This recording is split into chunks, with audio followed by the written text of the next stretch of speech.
Hi, everyone. This is Joyce. Thanks for joining Powerhouse. Joining us today is Molly Tschang. She just launched her new book, Say It Skillfully. Thanks for joining us. Joyce, it's a pleasure to be here, and hello to all the listeners and watchers out there. Awesome. So before we go into the latest project, I want to ask you just to share a little bit about your journey that led you to now and journey to starting your consultancy. You can go way back, but I would say that this is all very unlikely. And so for all the folks who maybe haven't figured out exactly what they think their passion and their life's work is, don't worry. I think it's a process of elimination. But, I grew up in upstate New York. My parents came from overseas. My mom grew up in Hong Kong, which is my favorite city in the world. Yay. And my dad was from the mainland China in the Henan province, but grew up in Malaysia. And they were pioneering souls and they immigrated. My dad actually went off the boat to Oregon State University, literally with 2 bags, almost froze to death the first night. And my mom went from Hong Kong, having never left her house or ever boiled water. And at 16, went to nursing school in England. So, I had a classic immigrant parent story, and I was super shy, didn't speak English until I was 5, and got straight C's in first grade. And so I'm just not someone I think you would have thought be in kind of consulting and leadership and all that. But I had a great journey, and I'm a geek at heart. I was an engineer in school, chemical engineer. We both have a great alma mater, and I would tell you that after Cornell, nothing has been hard, like nothing. Wow. So it was really super to be tested. And I also think, at school, I went to school with some very smart people. So every day was a very humbling experience. If I might think that I was super smart, it really was not going to last very long. And I think that's served me well. But we talked about it. It was a great experience, great, lifelong friends, amazing people. And I was going to be an engineer. I was going to go to Chevron, and I ended up last minute, literally 30 days from graduating, going to IBM sales training. And I remember the phone call. I called my mom and dad. Mom, Dad, guess what? Guess what? I'm going to go to IBM. And it was like, I could think they were like this. I think they literally were gasping for air. I literally had to say, hello? Hello? Are you there? And so they're like, because, if you have Asian parents, you're either a doctor and an engineer or you're like a dentist, right? If they can't get you to be a doctor, you're a dentist. So it's like they were like, what happened? I think for me, I felt like I've embraced the decisions in a really good way. My naivete has served me well. And I thought, after 2 years of IBM, I'll be probably more valuable than 2 years at Chevron. Although I think it would have been fabulous either way. And then I ended up going to this IBM sales training, which I think really helped me with this little catalyst for say it skillfully, like how you show up really matters. So a little consulting after business school. And then I ended up at a high growth company, US Filter, that was buying companies. So I was a young person integrating companies all around the world. And we went from the Amex to the New York Stock Exchange. I was on the floor of the New York Stock Exchange at a young age. So it's all kind of heady, when you have these killer experiences. And I would say that I've always been very passion driven. So, we really were really trying to make this one-stop shop water treatment company because the CEO was very visionary about there's not one big water company. But I worked for 4 years straight, and you can burn out pretty well if you work for 4 years straight nonstop. Yes. So I would say that was a gift in the sense that I learned balance, because if I don't sleep enough and work out all the time and eat well or whatever, I might as well just drive to the hospital. So I would say that in hindsight, that was a real gift for me. So I also want to do a shout out for people who are listening that, you need to take care of you. You cannot do your best work. You cannot care for the people you love the most if you do not take care of you. So that is a powerful thing to do, is to prioritize yourself. And I took 1.5 years off. So I had a sabbatical, and people were like, how could you do that? That's so risky. And I got to tell you, I needed to take a step back and smell the roses and get it together. My license and my address and my checkbook had never matched. I had moved around. So it was just a chance to kind of get it together. And I did a big career search. I ended up at Cisco Systems, smack dab in the middle of the business development group, the corporate business development group, which was the hottest job in the Valley at the time, with zero networking background.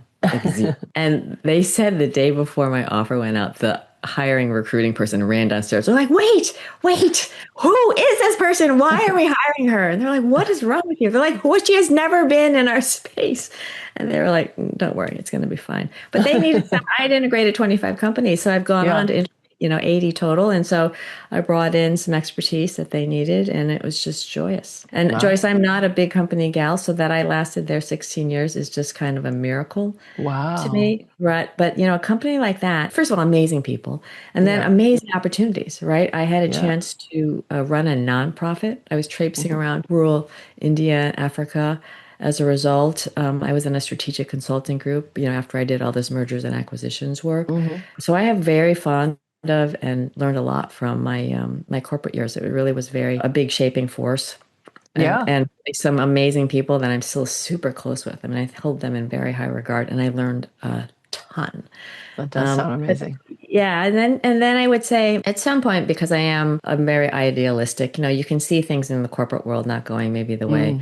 I wanted. I ended up very serendipitously taking an executive coaching program that I Mm. never intended to be an executive coach, but someone I trusted at the company, actually shout out to Wendy Hill, said, I think you'll like this program. Mm. And I would say to this naivete thing, when smart people tell me something, I'm like, I tend to go with that. I'm like, hey, I'm going to try that out. And it That's ended good. up being changing. And the program helped Molly be a better Molly. And it Hmm. really coached on this relationship dimension of work, which is, of course, the underpins of how we Yep. get high performance, far more than like what we do. It's who we are and how we work together. And so that set me up to do some side jobs at Cisco. I was coaching senior management teams to help them come together because I think leaders want everyone else to work like a team. And the little dirty secret is sometimes they themselves do not do that good of a job, right? Yep. Yep. And so it was really great. And big part of that is that notion of vulnerability, which is a must for trust. But if you say Mm. that word, people are like, would rather clean toilets. I really wrote that Yeah. in the book, right? Yes. Because it's a hard thing.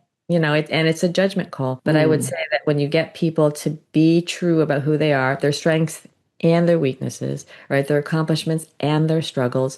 If you Hmm. can get to the whole self as a leader, if you can have that on your team and you commit to each other's success, I call this Hmm. win as one, you really have a chance to, I think, pull folks Yeah. together, do your absolute best work. So I did that for a few years and then I launched it 10 Wow. years ago, 11 years ago. I went off on my own because I was Wow. so passionate about helping the folks at the top. Culture starts at the top and it needs to be an intentional thing. So I don't think of it as only coaching, Joyce. I think of it as consultancy because I Hmm. like the idea of how business works and delivering on right performance. But as I Hmm. said, it's the who we are and how we work together. If you get that part right, then you can really go on, I think, to do great work. So amazing. Wow. You've done all of it.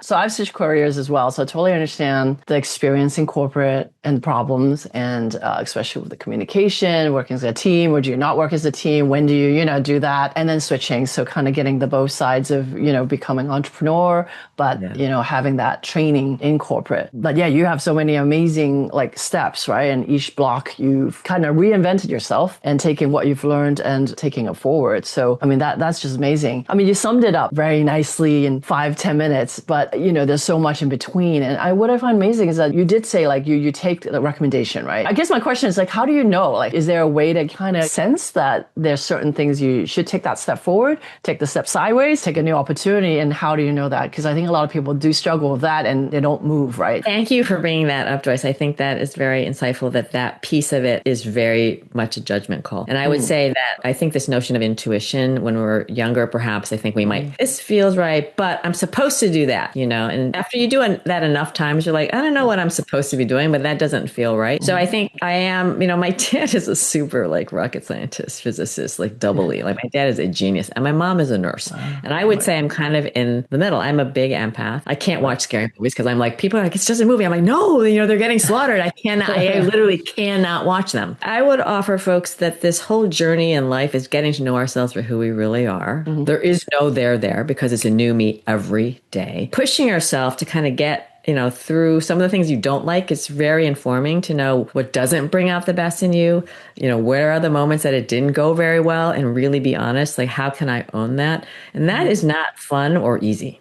So I would say along the journey, there's pieces of Molly, like I just shudder. I mean, so many, this cringe-worthy moments of things I said, ways I behaved. I mean, not proud, not prioritizing relationships and people the way I would now. I think the difference is you can make these mistakes and just hold a gun to your head and just, bash yourself, or you can say, you know what, I got to let it go. I screwed up. I learned it will not happen again, and I will be better. And I know that I will make new mistakes. But I think part of the Cornell upbringing for me was, you could bounce around. It could be pretty ugly, but you knew in the end you would stand back up. Like there was never a doubt on that. So I would say that ability to really be objective about what you're seeing, but to also feel and see, what feels right. And then, my biggest thing is managing downsides. If you can do kind of a pluses and minuses and you're like, these are all the minuses. And the worst thing can happen is it doesn't work out and I have to find a new job. I mean, that is like, I don't know, that's not a risk. For me, that was never a risk. People looked at me like, oh my God, you're switching. I'm like, I know, what do you mean? Like there's other things that are out there. So again, that could be very naive. Like I was the dumbest person in the world. Like maybe that's the only job and heaven forbid. But I also think that, managing the downside for me made it feel lighter. And I felt like seeking opportunities to grow. And then I would say I did not do as good a job early on, but I did later, just cultivating mentors. And mentors don't have to be with you for decades. It can be a mentoring moment. Someone you think is amazing that you heard it, you see at a company or you were at a talk and you march up there and you ask them, they might give you 90 seconds of dream input that changes your life forever. So I think I really embraced that in a big way. I have to say, leaving Cisco, starting this or that, none of it has ever really been like traumatic, I would say, just because I'm an engineer, I kind of weigh it out and I feel like it can go and I, have this self-confidence. Maybe it's not merited, but like I said, my naivete has served me well. I think the intention part I've learned to really appreciate. If you really want to do good things for the right reason and you are open about it and you bring people in. I mean, obviously it takes a village, so you have to cultivate relationships to help you. But, once you kind of do that, I think dreams can manifest. For sure. And I love that you mentioned the mentoring doesn't have to be a long one, right? Because I always feel such pressure to maybe I have to find a mentor to get to the next step. And I'm like, but I don't know who. And then, but I do know who, but I don't know if they can stand, So I love that. It could be a nugget of information or just that 90 seconds that you get to talk to someone. You're like, oh my gosh, enlightenment for that moment that you can move to the next thing. So that's amazing. Can we stand that for just a second? Yeah. I want to talk about this mentoring because a lot of folks are like, they're all wigged out about this. And I'm like, okay, let's think about this. Now, you're not asking someone to take care of you for the next 30 years, okay? But so figure out what it is. That idea of what's the win-win. People are busy, especially the successful people. You want to be like, obviously, they're busy. They're not running around with nothing else to do. Your ability to show up and say, oh my gosh, right? What is genuinely coming from your heart that you think you're going to learn? I would be so grateful if it's 10 minutes, 15 minutes, what's a reasonable ask and that can make it a win because, we all want to pay it forward. We all had people that did that for us. I think sometimes people are a little bit like meek and mild and shirking or whatever. I mean, no one people want to help people who are energetic, feel positive, confident, exude it when you go up there. Don't be like I'm a mouse. You know what I'm saying? And so, I hope people are kind of laughing. I'm like, if you're like, oh my God, am I worth it?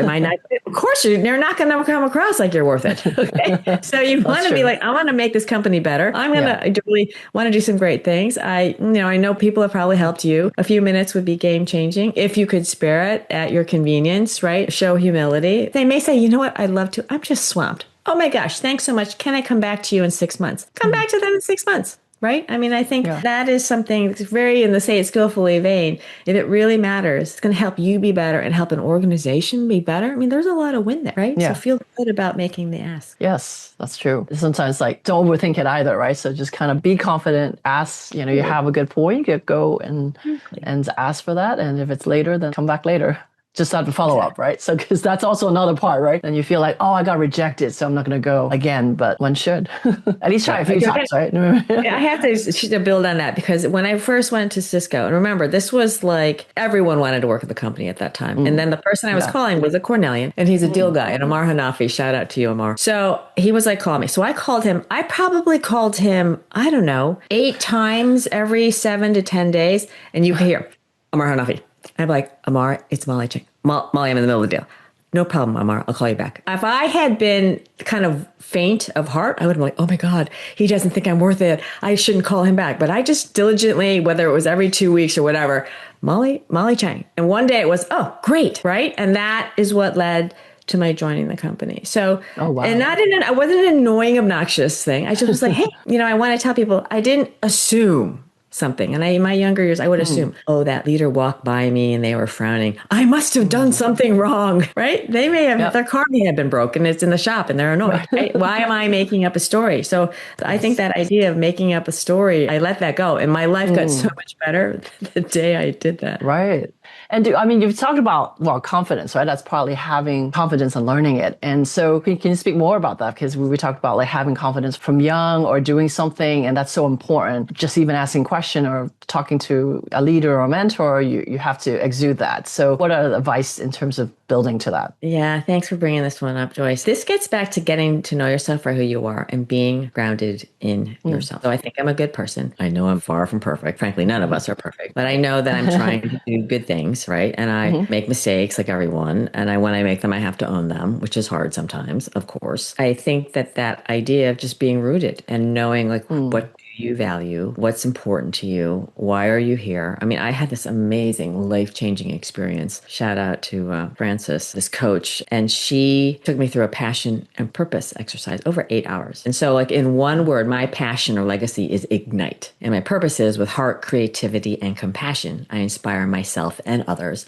to have the courage to be true to ourselves, to dream big and harness the wow power of us so that together we're a force of nature and anything is possible. And when I just solidified, like, why am I here? Right. And along with that, what are the things that I'm pretty good at, that I excel at? And what are the things that I'm really bad at? And what are the environments that I don't like? And what are the environments I do like? And that information of getting to know myself and being clear, having clarity on myself, I think leads to the ability to be confident because you know where you can shine and flourish and where you can add a lot of value. And you're not kind of kidding yourself and putting yourself in situations which perhaps aren't, purpose built for you, right? Because we all have things that we're just like not good at. You make them a little bit better if you need to be, but just also staying away from those, but lean into the things that, bring you joy and you also add value. And so I think that has helped have a sense of self, but I think this overriding why, purpose thing really goes a long way. Yeah, that makes sense. And lean into the things that you're good at, right? And just anchor yourself there. And then, knowing that, as you said, everyone has something that I have to get better at. So it's not just me. So have confidence what I already have, right? And good at. That's awesome. This is already helping me. Yay, I love that. Fabulous. Yeah. And talk about mentors. So along the way, is there someone that mostly inspired you? Any particular leader that led you into doing more with your program, Say It Skillfully, and the book, of course? Yeah. Well, so for sure, I have a few early on folks. I mean, Larry King, and I haven't spoken to him in a long time, not the CNN Larry King, but he was an amazing entrepreneur coach at UCLA. I met him. So he was really pivotal in my earlier years. And I had a lot of really great leaders that I worked with at Cisco, I would say. But I think in the most recent time, my life was cruising around great. I had my own little consultancy. I just was doing work that I valued and I loved it. And then I meet Marshall Goldsmith, who co-authored the book with me, who's an honorary father, mentor, idol, and coach, and so he, I became part of this very prestigious 100 coaches group, which is such an honor, meeting all these other people. But the most unique thing about Marshall is he is so grounded in himself. And he was like, I'm giving away everything I know for free without expectation. Joyce, people don't do that. People give you and they're nice to you, right? And you're like, they want something back. Yeah. Marshall genuinely, he's like, I've done it all. He's made enough money. I mean, he had to deal with his wife about that. And so to have that as a role model, to give oneself permission to just say, hey, how can I help you? Without kind of a transactional expectation, that was really huge. And as a result of being in this nice club, I call it, I met people and I'm a private person. People think that they're really close to me because I share a lot with total stranger at the supermarket. I actually am a pretty private person. Social media, I mean, that's not really, I'm like, ooh, right? And so being part of this great group, there were people very savvy, and Bruce Kavanaugh, shout out to Bruce, he says, it doesn't matter, just put it up there, who cares? So I had this video of this junior person speaking up in a room full of management, which of course is the scariest thing in the world to do for a young person. And I thought, 10 people maybe will watch this. And then ultimately 36,000 people did. And I could just see that there was this pent up demand, unmet need where people don't want to be a mute at work. They didn't go to Cornell or Oxford or community college to be vanilla, beige, wallflower, not saying anything. And so I set out every week, Joyce, I created a new video. I'm on LinkedIn, I'm posting, I'm tagging people. I mean, it just took over my life. I'm telling you, it took over my life. And it really started as a passion project. I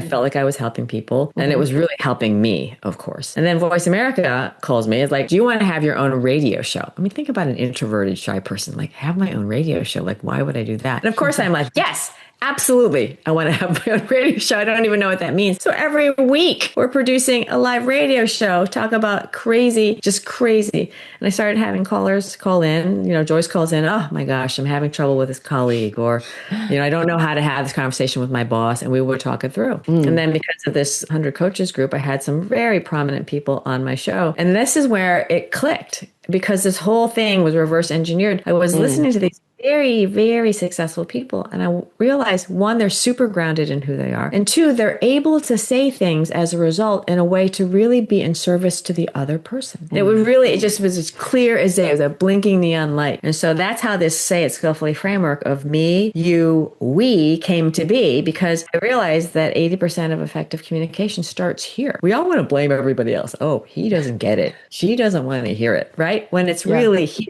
And if you can do the work and know, what you really want to have happen, get out of your own way, show up with the energy to best serve the work, you can then actually put yourself in someone else's shoes and really relate to the individual, the you. Like, what's it like for them? Can I really be empathetic? Meaning, Joyce thinks that Molly is showing respect to her. Not that Molly thinks she's being so respectful, right? The other person has to get this. You're really trying to appreciate what it's like for them, which is so key to connection. We don't connect, we're not going to influence, and we have no chance in heck of leading if we can't influence people. So this connection thing is really key. And that's connecting as human being to human being. I can see you because I've gotten to know you, not, oh, you're the project manager and I'm the tech lead too, or whatever, right? And I think that you part is key. And then the highest level is the we, which comes out of this coaching program I did, this relationship systems intelligence. Who are we together, a group or a couple? We're on the same, recording here, but we're having a different experience of it. It's that ability to really empathetically understand what it's like for the rest of the group, to walk in each other's shoes, is just fundamental to effective collaboration and powerful group identity and sustaining success. And so this gave rise to the Say It Skillfully model. It was just so clear to me that this communication thing is our number one most important skill to our success. It's a life-changing skill, and we do not learn it. We go to Cornell, and do we learn it? No. We go to IBM, maybe we learn sales training, or we're a lawyer, we learn negotiation training, or we go to this presentation training. But just the ability to say, hey, how does Molly use her voice? How does Joyce use her voice? Because your experience, your lived experience is different than mine, and our backgrounds are different. So it's a very personalized, individualized skill. So I can see why, quote unquote, it's hard to train. And at the same time, it's the most important thing we do. Yeah. It is, right? I say to people, forget the fact that communication is the currency of work, because it is how we get our work done at a very personal level. Your communication is how other people experience you. It is you. What you say, how you say it, telegraphs more to people than your CV or where you went to school or your work experiences. I started the book, I did a full start, I suppose, 4 years ago. And then I put together a program, Say It Skillfully 101, which I think is fabulous. And I'm getting it out there. And I think the book will help open people's eyes to it. But this is also, I use everything as a metaphor for tennis. But you can watch Roger Federer videos or Rafa videos all day. But unless you get on the court and are swinging the racket around, you're never going to get good at it. So I created a program to help people do the role plays and put their words into action, see what felt right for them so they could build this great skill. And, for a kid who didn't speak English until she was 5, like the idea of being free to be yourself, to speak up in a way that lands for other people, that you can really contribute your fullest. I mean, it doesn't get any better. It's super empowering for yourself, but it's super empowering to help other people, so you can tell I'm slightly passionate about it. Yes, just slightly. No, but that's amazing. That's what you need, right? Like, as you said, it's the drive is to help others, right? That's why you come up with the system and led from there, from a radio show program and then to the book. But what are the major issues with leaders calling in, or middle management, let's say, trying to kind of manage up? Well, what are the other challenges that really help bring some of the points together? Well, I think that the challenge is that people have fear. I mean, what holds us back is largely fears, or that you don't know how to say it. And I think the fear part is big. And I think some of those are valid. So I'm just saying this right now. If you are in a place, these toxic places, if someone you're talking to really does not want to hear what someone has to say, what you have to say, or you're in a place where people speak up and they get fired on the spot, that's not a great environment. Being skillful is not really your biggest problem. It's a waste of time. I would ask you, why are you there? because I would want everyone who's tuning in here to be in a place where you can spread your wings and fly and do your best work and be your best self. And it's on you to find places that deserve you. If you're going to work hard and put it out there, which I think, that's how we grew up. You do your best. You want to be in a place that's worth it. And short of that, I would say that most people, leaders, for example, they don't wake up and say, oh my God, what a great day. I'm going to make it so scary. No one's going to tell me what I need to hear. I mean, that no leader is consciously trying to do that. And that's important for people to realize. And if they're doing things that make it hard for people to say it like it is, they are never going to know if someone doesn't care enough to tell them. And I've worked with people who've done kind of the same tough habit for 30 years. And people are, I can't believe that person's that way. And then I'll ask, well, what did you do? Well, I didn't say anything. I can't say anything. Put yourself, all of us do stuff that's, on the fringe, isn't really so helpful. And if it's a really big thing, we would really, really hope someone would care enough to say, Molly, honey, sit down. Okay. I need you to know that I know you were trying to do the right thing here. And I think it fell flat. And I need you to know that didn't land for the team. I know you wanted to do great. So, we love you for that, but I need you to know it didn't work. So I think there's some damage control you need to do or whatever. And so I think this is what I have ignited for folks is they realize, darn it, she's right. If I don't say it, I can't really blame somebody else. So that driver for change, I hope compels people to realize that you can really help raise the bar. You can role model skillful conversations, whether you are the boss person, the manager, leader, or not. And I've worked with places where I would say the teammates do have a higher capability. And this is a skill, folks. Everyone has to build it. And I think that idea of realizing that we also all help each other to build it. No one builds it on their own, right? So, this whole notion of communication being a team sport is something that's in the book too. Like, hey,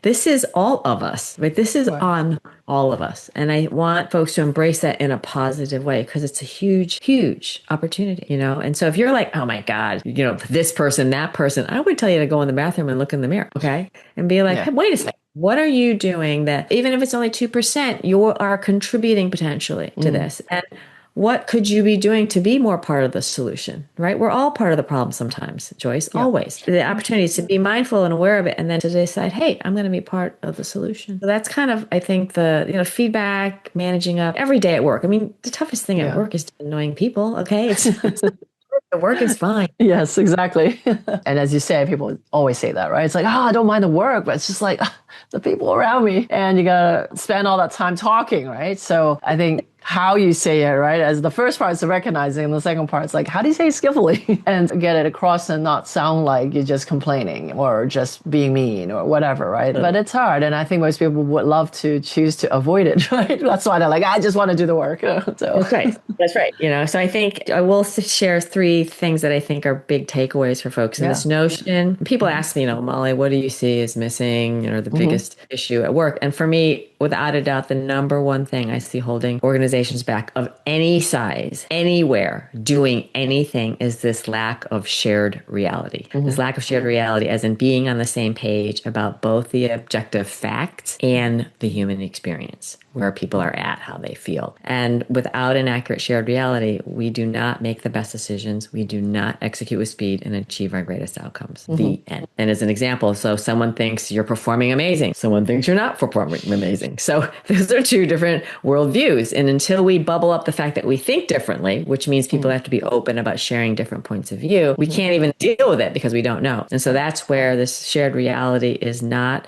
someone else's job. It's not just the boss's job. It's not just the teammates' job. It's really on leaders and everyone throughout the organization. And that's so key. And if you don't have this accurate shared reality, it's brutal, right? The customer's super happy. The customer's unhappy. The customer hates us, right? You're like, well, which one is it? And so that ability to be able to put it out there, to really hear what people are saying, to not try to be right, but to really embrace this and create a well-rounded view. For folks, I was on so many customer service calls. I'm a big fan of the people at the edge. The person who comes to your house, the technician really at your kitchen sink. I mean, just really wanting their voices to be heard and that ability to make sure that some of the bad news travels fastest. And it comes from the people who are closest to the source, right? Working with the customers and the clients. So this shared reality is, to me, a huge opportunity. And then along with that, this notion of transparency, being open about the different points of view, again, without being right or wrong. But transparency is our friend because without it, we're not going to be able to figure out what the disconnects are. And as Alan Mulally, another idol of mine would say, I can't manage a secret. We can't manage a secret if we don't know what are we going to do about it. And then I think this me, you, we model is just it's a simple transformative approach. Everyone can apply it.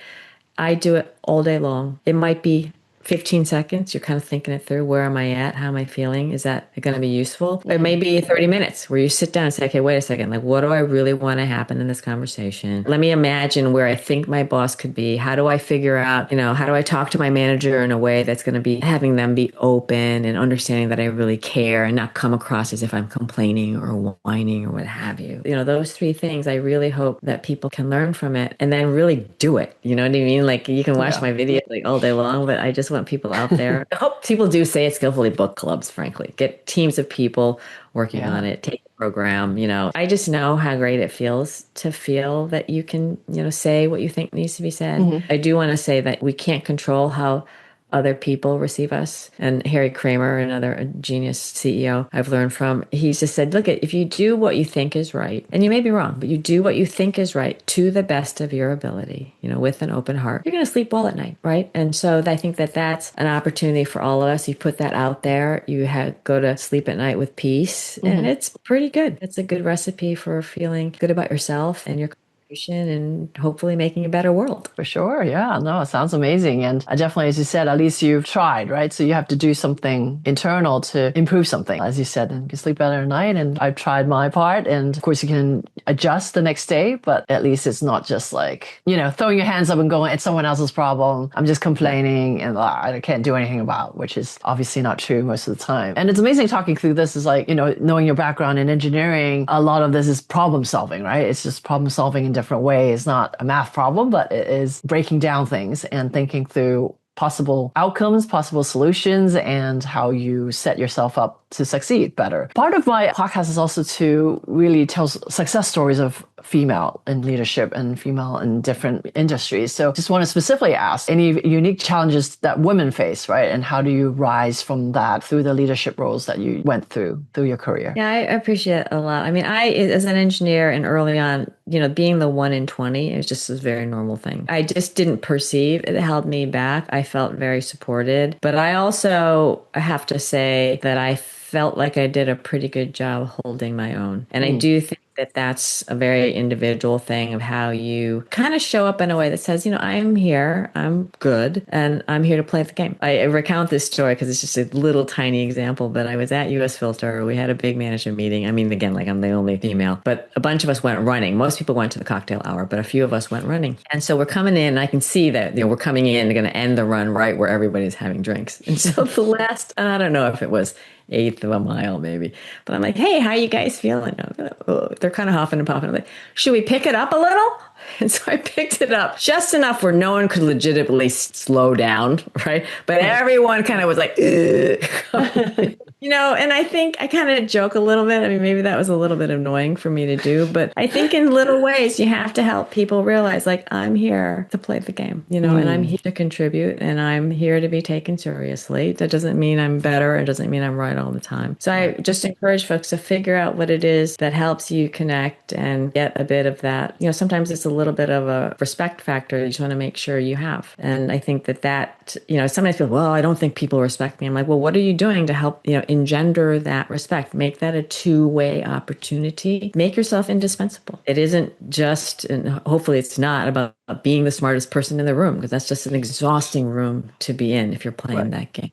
Right. And so hopefully not. I mean, all those people listening, I really hope you're not in that room. I also can't speak because I don't have my own kids. I have kids. I have 5 darling nieces and nephews. So I've seen so many friends who've come through the dual career tracks. I mean, that's just crazy, right? I would say that what I've learned from those folks is you just got to be upfront. What can you do? What can you not do? Be transparent, be open. And for the folks who are more senior, figure out how you can level the playing field to make it so that, men and women who've got the kids and want to be involved in that can do that. that. And I think that that's about just putting it out there, thinking about things differently, and being comfortable having the conversation. Don't even think about how do we solve it? Just can we talk about this? Can we put up, hey, these are some different things that different employee bases are going through or experiencing. And we want to create environments where we can embrace the differences, support everybody in the way that they need to be supported, and of course, achieve the organizational aims, right? Because we are here to achieve our work results, or otherwise there isn't an organization. So I think that's also very important for everyone to realize at the end state, we all have to support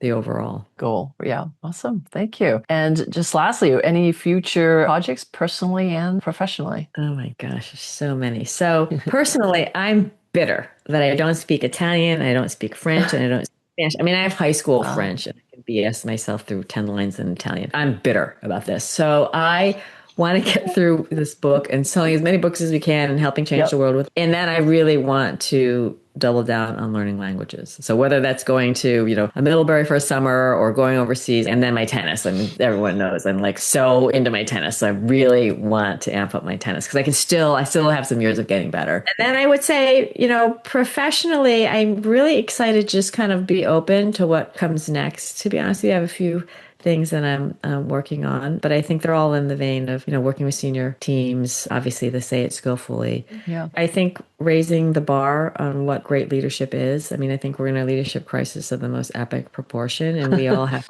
how can we role model it? How can we support people? How can we call out when perhaps maybe that isn't the best leadership? Because I think sometimes we complain, but at the same time, we kind of let people get away with it. And I want to think about how can we, do that without making people bad or wrong, but to raise the bar so that we really, really do our very best work together. Amazing. Well, thank you so much. Just one extra question. How do you balance your work life? I mean, you're very athletic. You mentioned like tennis and running. And so do you consistently try to do that, or it's hard to balance? Yeah, thanks for asking that. It's because I had that near breakdown where I worked for 4 years. I have always somehow managed to do that. And I have no qualms managing me. So there's times where I could do more work, could make more money, and I don't do it. I'm psycho now. Literally, my mother thinks I'm psycho. And it's just hard for her to understand. But, sometimes you want to do kind of big things and you got to go all out. And it requires some length of duration of pain. You just put it in there. But I have generally, I sleep solid. I sleep 7 or 8 hours. I'm very fit. I work out, most days, eat well. And I kind of grew up like you can do it all. Maybe I don't hang out as much, for the last few years, but I can see a new chapter opening. I think that I've been doing a home renovation too, just on the side here. So I just have had like 5 jobs. And so I'm going to very slowly peel them back and get to a different steady state. I have to say, Joyce, that I feel very, very blessed. I mean, most people don't have a chance, I think, to pursue work they think that really makes a difference, to see how good they can be. And I'm kind of game on to try that. It has been a journey to kind of think about like, what do I want to be for the world? What do I want in the world? And this whole notion of win as one, right? Envisioning a world where people, speak without fear and they feel heard and they work together to make good ideas great. And we let go of what doesn't serve us and we create extraordinary value and meaning in life. That's the idealistic part of me. I see that for the world and I want to be that for the world. And it's fun, because I think that just, raising the bar and trying to contribute to your full potential, you can do that all day long. It really is a big blessing. Amazing. Well, I'm inspired. Thank you so much. Turn the tables for a second. I always want to do this. I want to encourage this for viewers because that's interesting. Of all the stuff you've heard, what's a top takeaway that you have? I mean, I think so much, all of it. I'm like, absorbing and also listening through your book. And first and foremost, I think I love your attitude of just go and do it. And you see something that's not working exactly, you solve it, right? So you try to kind of understand, not just solve it, but like understand what's behind it and then try to come up with a solution. Yeah, I just love your attitude of just go do it and try that. And if not, then alter a little bit. And along the way, I feel like things will come together, right? You just have to take that step. I speak that also because I do see that, like moving from corporate to doing my own business. I mean, I'm a photographer and content creator, and it's been more than 10 years. It was a hard move because it's a completely different industry. But a lot of times, it is always that decision of, do I do it? Do I not? Do I believe that person? Do I not? Do I work with this person? Do I not? Right? And a lot of times it's like, oh, maybe I shouldn't, but it really should be more that just do it. Of course, you balance it out and have the assessment, risk assessment, I guess, or benefit assessment, but should be mostly, do it towards doing that. And of course, all part of it is how to say it better, right? A lot of times, as you said, I think we all fall victim in the sense that I don't want to say it. Like you see something, some issue with someone and you're like, I'm sure they've heard of it. I don't want to say it, right? Like because they've been doing it for 30 years or whatever, right? But now that you mention it, it's like maybe no one has. And that's why they've been doing it, because they don't have a clue, they don't know, or maybe they have inkling, but no one lay it out in a format that they could kind of digest it better, right? Versus just being negative or just like, oh no, I'll brush you off because you didn't say it right. Yeah. Nice. And and that leads to being more brave. just kind of try the opportunity, right? Like I want to work with this person or that person, this brand, and like, oh, maybe not, maybe I shouldn't. Who am I, to work with them? And no, but why not, right? Position in a way that obviously make them turn their head and consider it and then have the conversation. So yeah. I love it. And I want to offer all of our viewers, listeners, I have a sneak peek mini audio book, Joyce. So I'll provide you a link so everyone can download that. I hope it really overviews and introduces the me, you, we framework. So I really encourage folks to download that. And I love to hear from you. And I love to hear the things that you're trying. And if I can be helpful in any way, please let me know. We are still doing the Kindle ebook special. So I'm really grateful for folks. Reviews are really helpful. And if you can get it to your group to read the book, I'm just telling you, I know that if everybody in a team has the content, the next day it's better at work because people start to realize like, wait a second. Those people in marketing are not schmucks, right? I didn't realize that's going on for them. And I think this ability to be in each other's shoes, to realize we really are on the same team, and then working together, we can really do great things. Yes. Thank you. Amazing. And thanks for the offer. Thanks for the chat. So insightful. Looking forward to seeing more coming from you. Thank you. Thank you. Appreciate you. And hopefully I'll get to Hong Kong and meet you in person. Global powerhouse is what we want to be, Joyce. Awesome. Thank you. Thank you so much for chatting.